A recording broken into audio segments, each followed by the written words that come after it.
Warahmatullahi wabarakatuh. Jadi sekali lagi kita ke udara pada malam ini untuk membincangkan isu-isu semasa, dan hari ini banyak persoalan-persoalan yang perlu dijawab. Ramai yang bertanya, yang gundah gulana, yang risau, takut sekiranya belanjawan 2021 ditolak oleh ahli parlimen kita, maka apa yang bakal berlaku pada rakyat. Jadi banyak persoalan-persoalan pada malam ini akan dijawab insya-Allah semampu yang saya boleh. Jadi saya persilakan Assalamualaikum Saudara Dato'. Fendi. Waalaikumsalam warahmatullahi. Dato',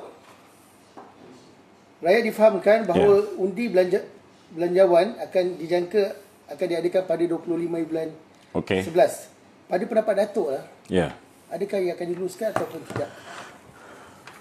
Kalau tanya saya secara peribadi, dengan jumlah ahli parlimen yang menyokong Muhyiddin kurang daripada 112, saya hampir pasti bahawa belanjawan ini akan ditolak.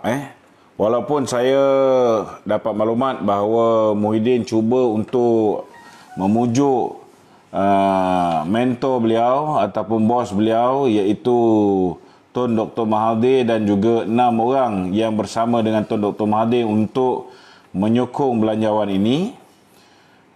Begitu juga ada juga cubaan untuk meminta Syafiq Abdal dan juga lebih kurang 9 ahli-ahli parlimen daripada warisan untuk menyokong belanjawan ini. Namun sekiranya belanjawan ini tidak dipinda dan kelulusan secara automatik diberikan untuk penyambungan moratorium, dan kelulusan tidak diberikan untuk pengeluaran maksimum RM10,000 untuk KWSP seperti mana yang telah dipohon oleh BNBBC, iaitu Barisan Nasional Backbenchers Club. Backbenchers Club ni terdiri daripada ahli-ahli parlimen Barisan Nasional yang bukan menteri ataupun timbalan menteri. Maka hampir pasti tuan-tuan, hampir pasti walaupun dapat sokongan Mahathir dan juga Syafi'i, Muhyiddin tidak akan berjaya meluluskan belanjawan ini. Dato', Ya. apakah akan berlaku kalau Tan Sri Muhyiddin Yassin ini tak dapat majoriti? Adakah beliau akan bertahan jawatan ataupun ada cara-cara lain Okey. untuk menyelamatkan diri beliau? Sekiranya belanjawan ini gagal diluluskan, ini secara tidak langsung membawa maksud bahawa Tan Sri Muhyiddin sudah pun kehilangan majoriti sokongan ahli parlimen secara rasmi.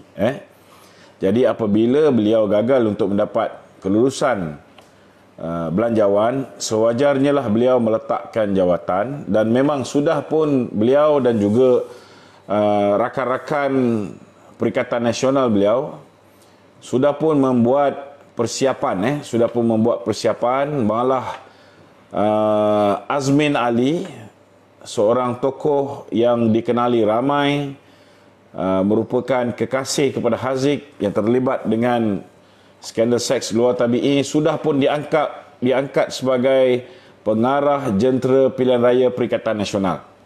Jadi mereka sudah bersedia untuk pilihan raya umum yang ke-15. Namun saya yakin bahawa Kebawah Tuanku dan Raja-Raja Melayu sudah pasti tidak akan membenarkan Tan Sri Muhyiddin untuk mengadakan pilihan raya. Maknanya kalau Muhyiddin meletakkan jawatan dan membubarkan parlimen, mungkin dia tak akan letak jawatan, tapi dia akan membubarkan parlimen supaya beliau boleh menjadi caretaker government sepanjang tempoh sebelum hari pembuangan undi. Saya yakin ianya tidak akan diterima oleh baginda tuanku. Dan apa yang tuanku boleh buat, sekiranya Muhyiddin memohon untuk membubarkan parlimen, tuanku boleh tolak permintaan Muhyiddin untuk mengadakan pilihan raya. Parlimen boleh dibubarkan, tetapi sementara kita berhadapan dengan krisis ataupun pandemik COVID-19 seperti mana yang digembar-gemburkan oleh Muhyiddin Yassin and the gang, maka Baginda Tuanku boleh melantik seorang Perdana Menteri interim, Perdana Menteri interim yang akan menjadi caretaker government sepanjang tempoh sehinggalah waktu yang sesuai untuk diadakan pilihan raya umum. Dia boleh jadi 3 bulan daripada tarikh 25 hari bulan November ni. Dia boleh pergi 6 bulan daripada tarikh tersebut. Tetapi ada beberapa perkara yang mungkin perlu dipertimbangkan. Kalau sekadar caretaker government ataupun interim prime minister, mereka tidak boleh meluluskan ataupun menggunakan duit ataupun tidak boleh berbelanja khususnya untuk membayar kaki tangan awam tahun depan, khususnya untuk memberikan bantuan BPR seperti mana yang telah pun diumumkan oleh Muhyiddin. Jadi benda-benda yang melibatkan peruntukan keuangan, maka sewajarnya Baginda Tuanku perlu memikirkan bagaimana darurat yang tidak seperti mana darurat sebelum ini ketika kita berhadapan dengan konfrontasi Indonesia, begitu juga dengan ketika kita berhadapan dengan ancaman komunis. Maknanya kita boleh mengisytiharkan darurat dalam keadaan kita punya perjalanan operasi sektor ekonomi kita berjalan seperti biasa. Tidak ada lagi PKP bodoh seperti mana yang dilakukan oleh Muhyiddin hari ini untuk justify tindakan beliau. Jadi kita mengharapkan bahawa satu solusi keadaan yang membolehkan kerajaan interim itu melakukan belanja yang munasabah, belanja yang munasabah bagi menyelamatkan rakyat daripada ancaman yang lebih besar daripada COVID ini, iaitu ancaman kegawatan ekonomi yang akan menjadi lebih parah tidak lama lagi, insya-Allah menjelang bulan Mac tahun 2021. Datuk. Okey, berkaitan Perdana Menteri interim. Ya. Siapa yang akan jadi Perdana Menteri interim ni? Adakah Anwar? Itu kena tanya dengan Baginda Tuanku lah. Ataupun ada apa yang Datuk lebih rasakan lebih layak? Saya berpandangan bahawa Perdana Menteri interim ni, ini budi bicara Tuanku. Tuanku nak lantik orang yang berpengalaman macam Tengku Razali boleh. Baginda nak melantik KSN, Ketua Setiausaha Negara pun boleh. Asalkan bukan Muhyiddin yang telah pun kehilangan majoriti ahli parlimen. Itu yang paling penting sekali lah. Dan berdasarkan penolakan Majlis Raja-Raja dan juga Baginda Tuanku terhadap usaha Muhyiddin ingin menyambung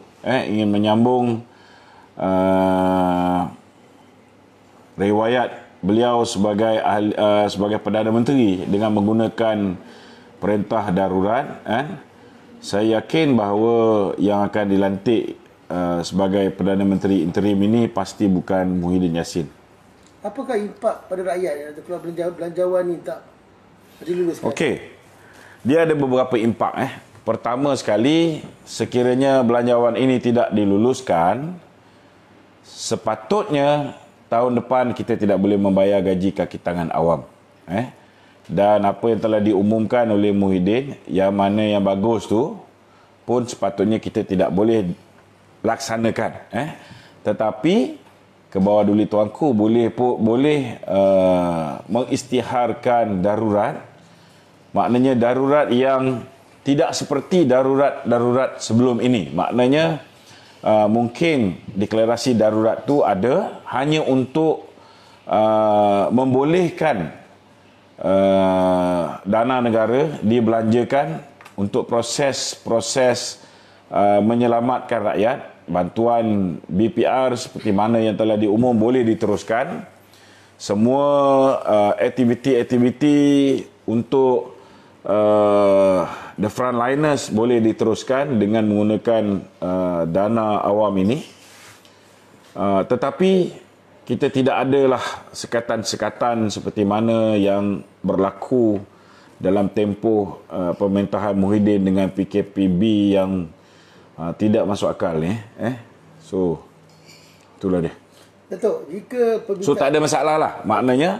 Maknanya perbelanjaan negara masih boleh dilakukan oleh Perdana Menteri interim dengan deklarasi darurat yang tidak memberikan impak negatif kepada ekonomi kita. Maknanya deklarasi darurat yang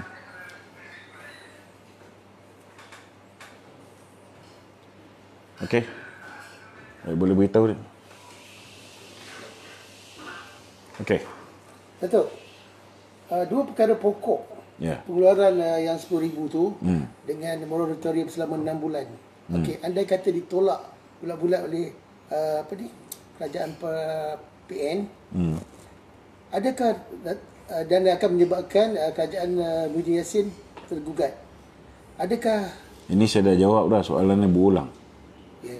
Tapi rakyat masih tanya, adakah Muhyiddin Yassin akan bekerjasama dengan DAP? Okey. Daripada maklumat risikan yang saya terima, beliau mahu mendapatkan kerjasama daripada PPBM, daripada Pejuang, ex PPBM, begitu juga daripada Warisan. Okey. Belum ada perundingan dengan pihak DAP lagi lah buat masa ni. Okey, Datuk. Idea pengeluaran KWSP EPF ni Australia sendiri pun melakukan. Ya. Di mana dia beri 20,000 pada rakyatnya untuk mengeluarkan duit simpanan diorang. Tak rasa janggal ke kalau Malaysia pun dia macam kita pernah dengar pemimpin Australia pernah mengatakan apa lagi yang rakyat Malaysia mahukan. Kita ada seorang tokoh yang cukup hebat, pernah menjadi Perdana Menteri, dan tokoh ataupun anak terbaik Malaysia ini dibuang oleh rakyatnya. Jadi itulah tanggapan pihak Australia, terhadap mantan Perdana Menteri kita. Dan dalam masa yang sama, Datuk Seri Najib telah pun memberikan cadangan kepada Tan Sri Muhyiddin Yassin supaya dibenarkan duit KWSP pencarum-pencarum ni dikeluarkan maksimum RM10,000. Begitu juga dengan moratorium. Jadi kalau misalnya cadangan Datuk Seri Najib ni tak mau diterima oleh Muhyiddin, hari ni kita ada gambaran yang jelas bagaimana kerajaan Australia sendiri mengguna pakai idea Datuk Seri Najib ni. Dan kita juga tahu bahawa bantuan kewangan yang telah diberikan kepada bantuan kewangan yang telah pun diberikan kepada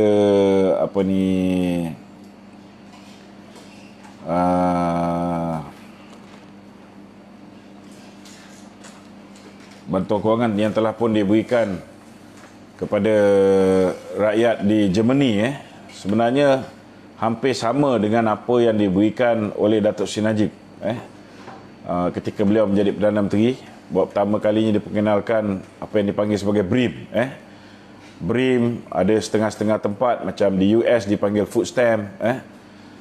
Ini adalah sebahagian daripada proses untuk meningkatkan kuasa membeli pengguna, dan ianya merupakan satu bentuk bantuan yang lebih bersasar berbanding dengan subsidi pukal yang selama hari ini diberikan kepada rakyat yang banyak dinikmati oleh mereka-mereka yang lebih berkemampuan berbanding dengan bantuan yang bersasar ini. Okey tu. Okey. Umum semua tahu kejatuhan kerajaan Barisan Nasional yang lepas disebabkan oleh mainan persepsi oleh PH mengatakan ekonomi akan terjejas teruk dan orang kata akan bankrupt dan sebagainya lah. Jadi baru-baru ni Gubernur Bank Negara mengatakan moratorium ni menyeluruh, tidak perlu diguna pakai lah, sebab dia akan merencatkan ekonomi. Adakah tindakan ini untuk menakut-nakutkan rakyat supaya tidak menuntut moratorium ni agar terus diapakan? Saya beranggapan bahawa kenyataan yang dikeluarkan oleh Samsiah ini, Gubernur Bank Negara yang baru, kroni kepada ZT, adalah merupakan arahan daripada Muhyiddin untuk justify tindakan beliau tidak membenarkan moratorium automatik seperti mana yang dicadangkan oleh Datuk Seri Najib Tun Razak. Dan bagi saya, kenyataan Samsiah yang mengatakan bahawa sekiranya diberikan moratorium automatik ini, maka ianya akan memberikan kesan. Saya nak beritahu dengan Samsiah, memang betul dia akan berikan kesan, tetapi bukan kesan negatif seperti mana yang digambarkan oleh Samsiah. Ianya akan memberikan kesan positif. Kerana kena ingat, apabila kita memberikan 6.8 bilion untuk 7.2 juta rakyat pada 2016, 2017 punya belanjawan, ianya telah meningkatkan kuasa membeli rakyat, kerana mereka yang dapat duit ini, mereka berbelanja. Mereka gunakan untuk membeli bahan-bahan basar rumah, dan ini akan memangkin industri penternakan, pertanian, akan memangkin industri beras negara, akan memangkin apa juga industri yang terlibat dengan penggunaan dana sebanyak 6.8 bilion. Jadi kalau misalnya Samsiah ini mengatakan bahawa kita akan menerima kesan negatif, beliau menyebut bahawa kita akan menerima kesan negatif dari segi kemampuan bank untuk memberikan pinjaman kepada peminjam-peminjam baru. Saya nak tanya dengan Samsiah, dalam keadaan orang tak boleh keluar rumah ni, adakah orang akan ambil pinjaman kereta? Takkan dia sebagai Gubernur Bank Negara tak boleh fikir benda ni? Dan dalam keadaan orang hari ni, rumah-rumah mereka ni tak boleh dijual. Dalam keadaan mereka berhadapan dengan kegawatan akibat daripada COVID ni. COVID tu sebenarnya tak memberikan banyak masalah, tapi masalah besar pada rakyat Malaysia ni ialah apabila Muhyiddin dan rakan-rakan yang sewaktu dengannya ni, telah pun menggunakan COVID ini untuk dijadikan alasan bagi menyekat pergerakan rakyat daripada keluar rumah dan daripada menyekat kegiatan ekonomi. Dan ini sebenarnya yang memberikan impak negatif kepada ekonomi negara. Tapi kalau diberikan moratorium, kena faham, kalau kita tengok tahun 2019, keuntungan yang telah pun diperolehi oleh bank-bank di Malaysia ni ialah sebanyak 32 bilion. 32 bilion. Tetapi jumlah yang telah tidak perlu dibayar mengikut jadual, dianjakkan lagi 6 bulan dalam tempoh sewa beli kereta, sewa beli rumah, pinjaman peribadi, ialah selama 6 bulan. Dan tempoh 6 bulan punya moratorium tu, nilai dia ialah 6.34 bilion. Masa ada untung dia? 6.34 bilion. So, bila kita tak perlu membayar sewa beli kereta, sewa beli rumah, tak perlu membayar pinjaman peribadi, maka rakyat ada lebihan tunai untuk dibelanjakan. Dan bila rakyat membelanjakan duit ini, ianya membantu pertumbuhan ekonomi. ianya membantu pertumbuhan ekonomi. Betul tak? Bukannya apa ni, Kamsun? Tak, bukannya ianya akan memberikan kesan negatif, tetapi ianya akan memberikan kesan positif. Jadi kalau Kamsia mengatakan bahawa kita patut utamakan memberikan pinjaman baru, kan, dengan mengatakan bahawa hari ini jumlah pinjaman kereta meningkat dikala rakyat tak boleh keluar pun untuk menggunakan kereta baru tu. Kalau dia kata hari ini jumlah pinjaman perumahan meningkat, sedangkan rakyat nak jual rumah yang sedia ada pun tak mampu, tak boleh nak dijual, kerana kesan yang mereka hadapi ni menyebabkan mereka terpaksa menjual segala apa aset yang masih tinggal. Maka saya rasa dah tiba masanya lah Malaysia mempunyai seorang Governor Bank Negara yang lebih cerdik lah bandingkan Samsia ni. Ya. Dia semasa persidangan belanjawan ni berjalan, kenapa kerajaan baru nak berbincang dengan Bank Negara, baru nak berbincang dengan bos KWSP untuk mendapatkan pandangan? Okey. Apabila Muhyiddin berhadapan dengan cadangan Datuk Seri Najib Tun Razak. Datuk Seri Najib ni, bila dia bercakap berdasarkan pengalaman. Apa yang kita dah buat. Beliau 9 tahun dia memacu ekonomi negara dan dia berjaya bawa Malaysia ni daripada sebuah negara yang defisit dia 6.7%, 2018 patutnya tinggal 2.8%. Sebelum dia beralih tangan akhirnya jadi 4% lebih. Jadi ini orang yang cakap ni orang yang ada pengalaman. Orang yang ada pengalaman dan untuk memastikan bahawa Muhyiddin mempunyai asas yang kukuh untuk menidakkan cadangan Datuk Seri Najib ni, dan mengelakkan daripada memberikan moratorium lanjutan kepada rakyat Malaysia, maka dia perlukan manusia-manusia yang boleh dipergunakan macam Kroni Zeti ni, Samsia ni, untuk mengeluarkan pendapat-pendapat yang boleh membantu ataupun boleh dianggap sebagai the third party validators. Orang-orang yang kononnya boleh memberikan kenyataan-kenyataan yang boleh backup tindakan dia.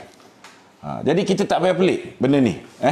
Kita pun tahu bahawa manusia bernama Samsiah ini, seperti mana yang didedahkan oleh Raja Petra semalam, beliau antara orang yang terlibat dalam auditing yang melibatkan akaun-akaun yang melibatkan Tan Sri Zeti Akhtar Aziz, bekas Governor Bank Negara, dan juga suami dan anak-anak Tan Sri Zeti. Dan inilah manusia yang telah pun menutup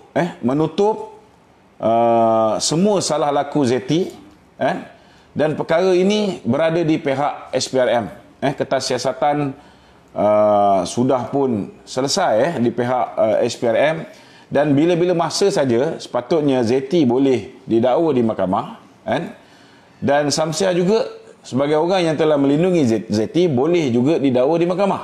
Cuma selagi Muhyiddin masih lagi menjadi Perdana Menteri, maka sudah pasti tidak ada sebarang tindakan ke atas Samsia, ke atas Zeti. Tapi percaya cakap saya, bila kerajaan bertukar, insya-Allah mereka-mereka yang menyalahguna kuasa ini akan kita hadapkan ke muka pengadilan. Ya. Dari segi belanjawan ni, rakyat lebih tumpukan kepada dua permintaan oleh Datuk Seri Najib itu, Satu KWSP, pengeluaran KWSP, dan satu lagi pasal moratorium, betul ya?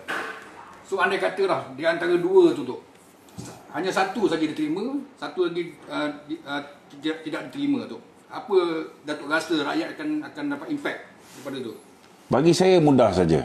Ahli parlimen daripada Barisan Nasional, mereka perlu pegang pada kata dua yang mereka berikan, iaitu sokongan bersyarat.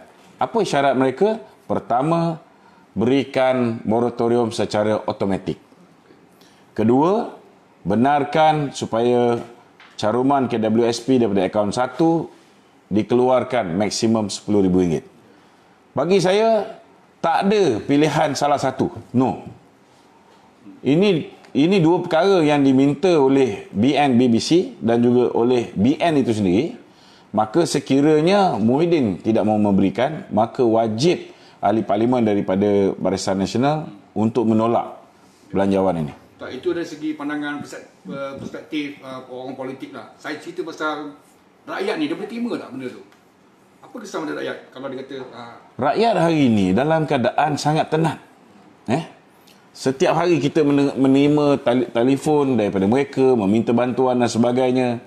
Dalam keadaan mereka tak dibenarkan keluar, dalam keadaan sekatan jalan raya masih berterusan, mereka tak boleh melakukan aktiviti mencari rezeki seperti biasa.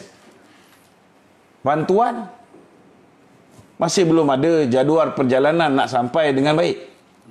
Kalau kita tengok ada setengah-setengah pihak membuat aduan kepada kita. Mereka ada yang menerima BSH1, ada yang menerima BSH2, kan? Tetapi yang ketiga, tiba-tiba syarat-syarat diperketatkan. Contohnya, siapa yang mempunyai kenderaan 2000cc dan ke atas, hilang kelayakan daripada menerima. Kan? Ini jelas berbeza, kena faham. Bila mana mereka mengumumkan nak beri kepada lebih ramai orang, 8.1 juta keluarga yang menerima. Bila 8.1 juta keluarga yang menerima, sepatutnya jumlah yang diperuntukkan lebih besar. Tapi malangnya, dulu Datuk Seri Najib 7.2 juta keluarga, dia bagi 6.8 bilion. Tapi 8.1 juta yang nak diberikan oleh Muhyiddin, dia bagi hanya 6.5 bilion. Maknanya, dia kena perketatkan syarat ini supaya kurang orang yang menerima pada hakikat dia. Nampak tak? Zaman Datuk Seri Najib ada syarat kenderaan, tapi kenderaan 1,600cc dan ke atas. Siapa ada kereta 1.6 ke atas tak layak dapat BRIM. Dengan syarat kereta tu mestilah tidak kurang daripada, kalau tak silap saya, 5 tahun. Maknanya kalau pakai kereta lama 2000cc ke 3000cc masih lagi boleh dapat. Kan? So persoalan yang menjadi persoalan kepada apa yang rakyat bangkitkan. Kenapa mereka umumkan sesuatu yang mereka tak mampu nak buat, kan? Tetapi mereka meletakkan syarat-syarat yang ketat. Nak terima bantuan BPR, macam-macam syarat yang ketat. Nak terima bantuan daripada tekun, pinjaman tekun, syarat juga begitu ketat. Nak dapatkan bantuan daripada MARA, begitu juga, benda yang sama. Jadi sepatutnya hari ini, apa yang dilakukan oleh kerajaan Muhyiddin ni, dia permudahkan. Permudahkan. Tapi kalau semua pinjaman-pinjaman, selagi nama pinjaman ni, kita kena faham orang yang bagi meminjam ni, dia kena ada tanggungjawab. Dia kena ada rasa tanggungjawab. Dia tak boleh bagi pinjaman sesuka hati dia. Dia kena pastikan pinjaman itu diberikan kepada orang yang mampu untuk membayar pinjaman. Tetapi, kalau misalnya rakyat sanggup korbankan hak dia untuk menyelamatkan negara, rakyat sanggup korbankan RM10,000 daripada duit simpanan hari tua dia untuk menyelamatkan negara. Sepatutnya hari ini, manusia macam Muhyiddin, manusia macam Samsiah, Governor Bank Negara, manusia macam CEO KWSP, kena faham, ini bukan rakyat minta tolong dengan kerajaan. Ini ialah rakyat offer untuk keluarkan duit caruman KWSP dia sendiri untuk menyelamatkan negara. Ini yang bahalul-bahalul ni tak faham. Kena faham, pencarum kita ada lebih kurang dalam 7 juta orang. Okey? Katalah nilai, kita tak payah cerita lah 70 juta, semua orang boleh keluar 10,000. Ada orang yang duit dia dalam KWSP pun tak sampai 10,000, 5,000 mungkin ada, kan? Jadi persoalan dia, katalah 20 juta, 20 bilion, 20 bilion. 20 bilion. 20 bilion tu sama dengan 3 kali BRIM zaman Najib. Faham tak? Kalau 1 kali BRIM kita berikan kepada rakyat, itu meningkatkan kuasa membeli rakyat. Golongan the B40. Kalau itu hari Datuk Seri Najib menang, kita menang pilihan raya umum yang ke 14, maka BRIM akan mencecah RM2,000. Dan bukan hanya mereka yang 3,000 hingga 4,000 dapat. Yang RM5,000 gaji ke bawah, pendapatan isi rumah pun akan dapat. Kan? So, lagi ramai orang yang akan menerima. Kalau apa yang kita berikan 2016, daripada 2012, 13, 14, 15, 16, 17 memberikan impak yang besar kepada pertumbuhan negara, cuba bayangkan dalam 1 tahun rakyat dibenarkan keluar 20 bilion duit KWSP mereka untuk menyumbang kepada pertumbuhan ekonomi negara. Takkan Samsiah tak boleh fikir benda ni? 3 kali BRIM tu dalam 1 tahun diberikan kepada rakyat secara selepu. Kena bagi one off. Kalau bagi runcit-runcit RM500 kali dengan 12 bulan, nak buat apa? Bagi mereka yang memerlukan untuk cover pendapatan bulanan yang sudah tidak sempurna, okey. Itu mungkin boleh membantu sedikit. Tetapi rata-rata mereka yang hilang pekerjaan, rata-rata mereka yang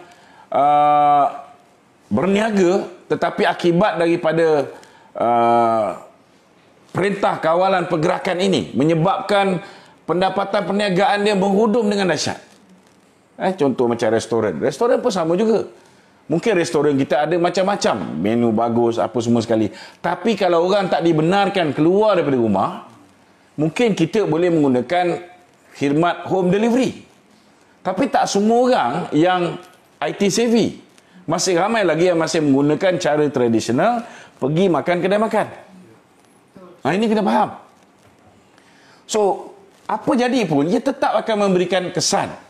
Dan pendapatan rakyat tidak akan sesempurna sebelum ini. Jadi, bila dia dapat duit ini, kurang-kurang dia boleh cover hutang-hutang yang terkumpul akibat daripada arahan-arahan bodoh yang dikeluarkan oleh Muhyiddin semata-mata untuk menyelamatkan tengkuk dia sebagai Perdana Menteri. Semua orang diarahkan tutup. Semua orang diarahkan duduk di rumah. Semata-mata nak elakkan undi tak percaya sekitar bulan Mac dulu. Kita semua satu Malaysia.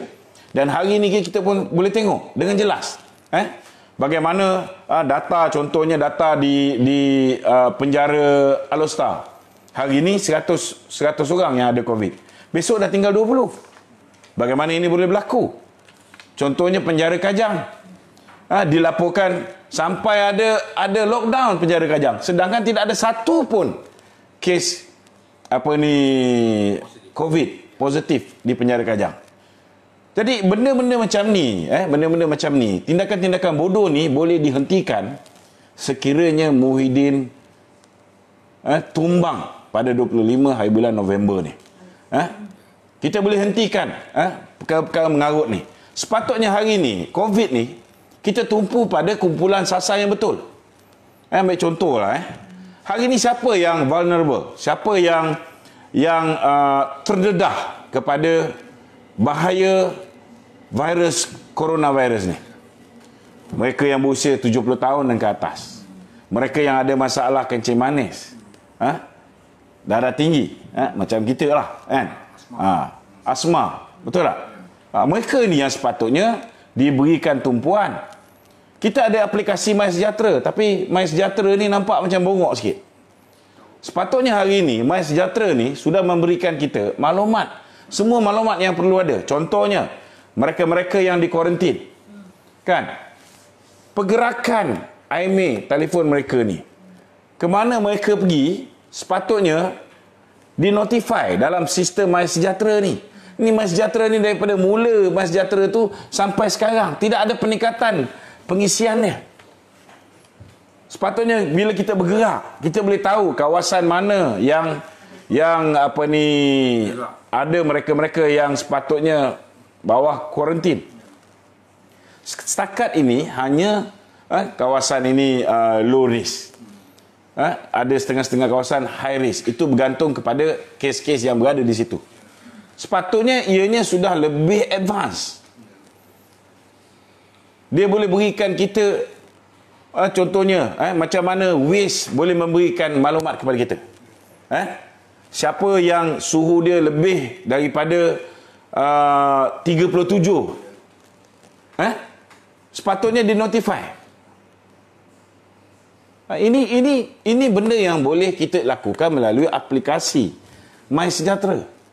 Tetapi tidak ada sebarang usaha ke arah itu. Daripada mula mereka buat MySejahtera ni sampai sekarang sama. Duit dibelanjakan berbilion ringgit. Ini belum lagi kita tanya dengan Ketua Pengarah Kesihatan. Bagaimana alat yang digunakan untuk test COVID yang berharga RM25 boleh jadi RM100. Ini kita belum tanya lagi. Betul tak? Betul. Banyak benda kita tak nak mereka ni nak memanjangkan benda ini semata-mata untuk meraih keuntungan untuk peribadi. Ini adalah satu benda yang salah, kerana hari ini akibat daripada COVID yang mati tak sampai 300 orang. Tapi akibat kemalangan jalan raya setahun mungkin 20,000 orang. Tapi ada pernah kita dapat arahan daripada Kerajaan Muhyiddin supaya berhenti daripada membawa kenderaan? Tak ada. Jadi nampak seolah-olah macam COVID ini diperbesar-besarkan untuk menghalalkan tindakan mereka. Untuk mewujudkan keadaan kononnya COVID ini berada dalam keadaan yang begitu serius dan parah. Sepatutnya fokus. Yang mana 70 tahun ke atas kita kenakan sekatan, tak boleh keluar rumah sesuka hati. Yang mana kanak-kanak yang juga vulnerable, kita kenakan sekatan. Yang mana ada penyakit, begitu juga. Tapi tidak dibuat, sedangkan negara-negara lain sudah mempunyai kaedah-kaedah yang lebih baik bagaimana nak menangani COVID. Belum lagi cerita rancangan mereka nak mewujudkan vaksin. Saya nak beritahu, vaksin ini ada pihak-pihak di dalam Kementerian Kesihatan sendiri sudah mula gelisah. Kerana antara yang diminta untuk mencuba mengambil vaksin ini adalah doktor-doktor kita. So tak pasal-pasal doktor pula nak jadi tikus makmal. Jadi kena faham. Kena faham keadaan nak ambil vaksin itu sendiri pun belum selamat. Kerana contohnya vaksin yang dihasilkan oleh negeri China mungkin tak sesuai untuk rakyat Malaysia. Kerana virus yang berada di Malaysia ni, Malaysia pun ada banyak tempat. Siva Gangga virus dia berbeza. Virus yang di Sabah berbeza. Dia mengikut lokaliti kerana dia mutate. Dia berubah bentuk ataupun sifat dia. So itu sebabnya ada orang yang mengambil vaksin ni, contohnya di China, di Korea, bukan di China, di Korea dan juga di US, ada yang mati. So adakah kita mahu mereka-mereka yang nak menjadi tikus makmal ini terpaksa mengambil risiko, sedangkan ada setengah-setengah doktor yang pakar mengatakan bahawa virus ini sepatutnya dilayan seperti selsema saja. Cuma kita overreact, and certain people are using this virus to safeguard their position in the government. Yang ini kita tak nak benda ni berlaku. Okey, satu soalan lagi. Okey, balik pada moratorium tadi tu. Ya. Okey, adakah moratorium ni akan memberi kesan kepada PBT yang menyewakan rumah kepada B40 tu? Adakah maknanya moratorium ni maknanya penyewa ni kena bayar juga bulan-bulan penyewa? Sepatutnya hari ini kalau kerajaan ini bijaksana, bukan hanya peminjam pinjaman perumahan diberikan ataupun pinjaman untuk bangunan komersial diberikan moratorium, tetapi sepatutnya hari ini diperkenalkan satu dasar dalam tempoh negara sedang berada dalam keadaan kononnya ada pandemik COVID-19. Hari ini kerajaan sepatutnya meluluskan satu peruntukan undang-undang yang menegah mereka yang mendapat moratorium daripada kerajaan, daripada bank-bank ini, mengenakan sewa kepada penyewa-penyewa. Ini sepatutnya berlaku. Dan yang lebih penting, kita tak nak dalam keadaan orang dah tak mampu. Bukan tak mampu, mereka kalau dibenarkan keluar, mereka boleh cari rezeki secara normal. Tetapi dikala rakyat dipaksa untuk tidak mencari rezeki secara normal, kita tak nak ada di antara kita yang dihalau keluar rumah. Itu sebabnya sepatutnya, macam setengah-setengah negara jiran, mereka sudah pun melarang sebarang usaha daripada pemilik premis untuk menghalau keluar mereka-mereka yang tidak mampu untuk membayar sewa beli rumah, sewa beli premis perniagaan. Hari ini sepatutnya dah ada undang-undang ni. Tetapi saya tak faham bila Tengku Zafrul yang kononnya telah pun bertanya dengan MP-MP daripada UMNO, telah pun bertanya dengan MP-MP daripada PKR, daripada PAS, daripada DAP, takkan tidak ada sebarang cadangan supaya diwujudkan undang-undang sebegini. Dan bagaimana mereka mengatakan mereka sudah melihat bajet ini sebagai sesuatu yang sudah cukup menyeluruh. Nampak sangat jauh. Okey. Datuk, Ada. soalan akhir saya. Okey, soalan akhir. Apa harapan Datuk selepas pengundian bajet ni? Harapan saya selepas pengundian belanjawan ini, saya mengharapkan supaya kita akan mempunyai seorang Perdana Menteri interim yang akan memastikan bahawa moratorium automatik dilaksanakan. Pertama, ini apa yang betul-betul diperlukan oleh rakyat sekarang. Kedua, kita harap juga Perdana Menteri interim ini akan memastikan bahawa hak rakyat untuk menyumbang kepada negara dengan mengeluarkan duit mereka sendiri daripada akaun KWSP mereka, maksimum RM10,000 juga akan dibenarkan. Dan saya juga mengharapkan supaya kerajaan interim yang bakal dilantik oleh Baginda Tuanku, sekiranya ianya berlaku, akan memastikan bahawa bantuan yang lebih efektif dapat diberikan, baik dari segi penguatkuasaan undang-undang, baik dari segi bantuan secara material seperti BPR dan sebagainya, diberikan dengan jumlah yang lebih munasabah. Sedangkan kita hari ini berhadapan dengan COVID-19, kita berhadapan dengan kegawatan ekonomi yang mungkin lebih buruk daripada sebelum ini. Amat mustahil kalau belanjawan tahun ini hanya sekitar 15 bilion lebih berbanding dengan belanjawan tahun lepas.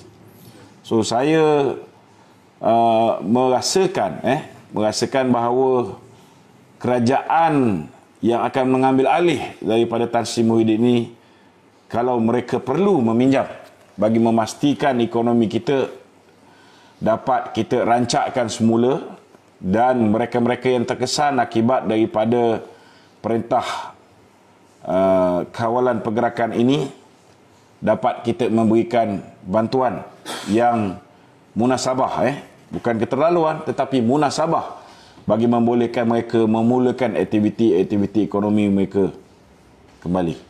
Ini harapan saya. Ya. Okey. Assalamualaikum warahmatullahi wabarakatuh.